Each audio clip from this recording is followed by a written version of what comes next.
화학과 의학의 역사를 완전히 바꿔놓은 어떤 노벨상 이야기가 있습니다.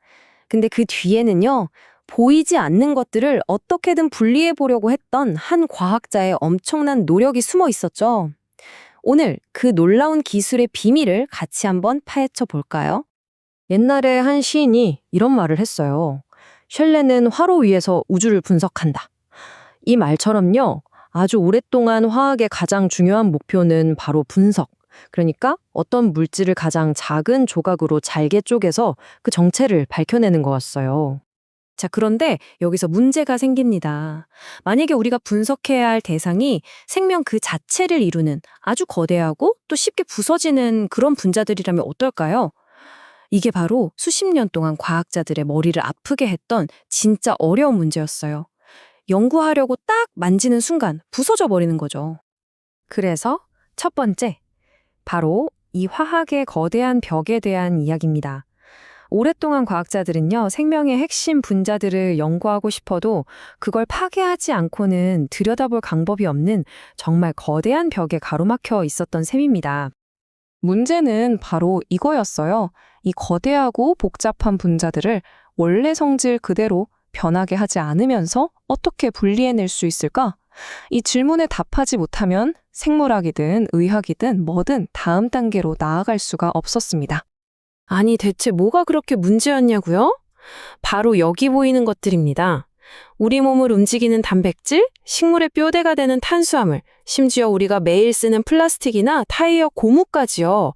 우리 세상을 이루는 이 모든 중요한 물질들을 제대로 분리해서 분석할 방법이 없었던 거예요. 자, 두 번째 이야기, 천재성의 불꽃입니다. 바로 이때 구원투수처럼 한 사람이 등장합니다. 웁살라 대학교의 아르네 티셀리우스가 이 절대 못 풀 것 같던 문제의 해답을 가지고 나타난 거죠. 티셀리우스가 딱 꽂혔던 게 뭐냐면 바로 전기 영동이라는 거였어요. 이게 뭐냐면요, 아주 간단하게 말해서 용액 속에 있는 입자들한테 전기를 걸어주면 제각각 바른 속도로 움직이는 현상을 말하는 겁니다. 근데 여기서 진짜 재밌는 게 뭔지 아세요? 티셀리우스가 막 완전 새로운 걸 발명한 게 아니라는 거예요. 사실 이 전기영동 현상은 이미 알려져 있었거든요. 근데 너무 다루기 까다롭고 결과도 오락가락해서 다들 거의 포기했던 기술이었어요. 티셀리우스는 바로 그걸 완벽하게 만들어낸 거죠. 그가 만든 방법 정말 우아하고 간단해요. 한번 보세요. 먼저 복잡하게 섞여 있는 혼합물을 용액에 넣습니다. 그리고 아주 정밀한 전기장을 쫙 걸어주는 거죠.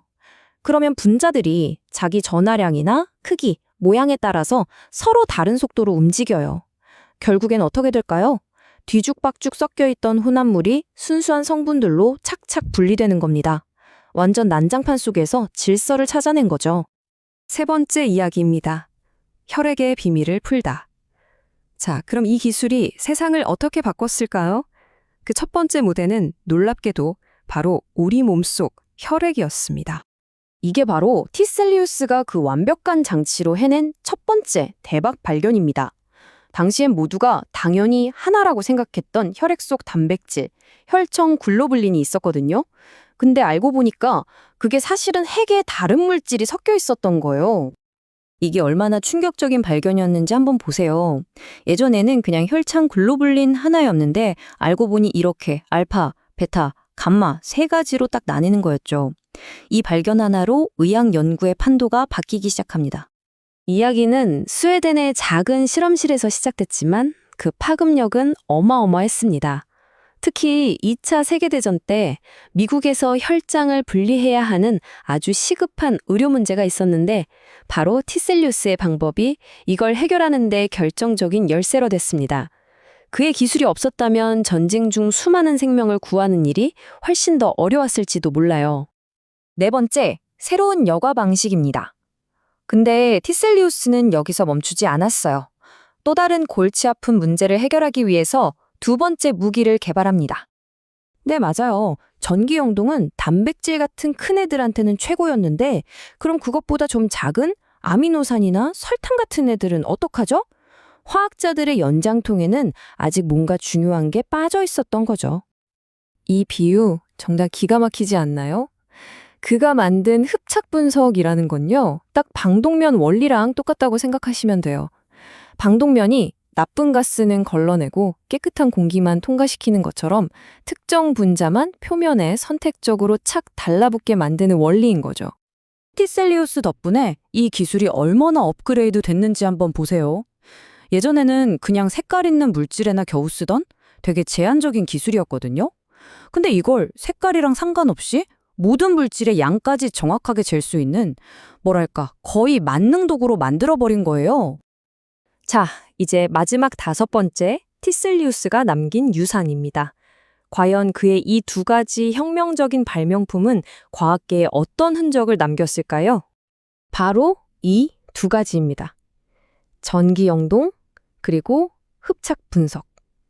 이 2 기술은요, 지금 이 순간에도 전 세계 수많은 실험실과 병원에서 아주 당연하게 쓰이고 있는 표준 장비가 됐습니다. 그의 연구는 단순히 몇 가지를 발견한 데서 끝나지 않았습니다.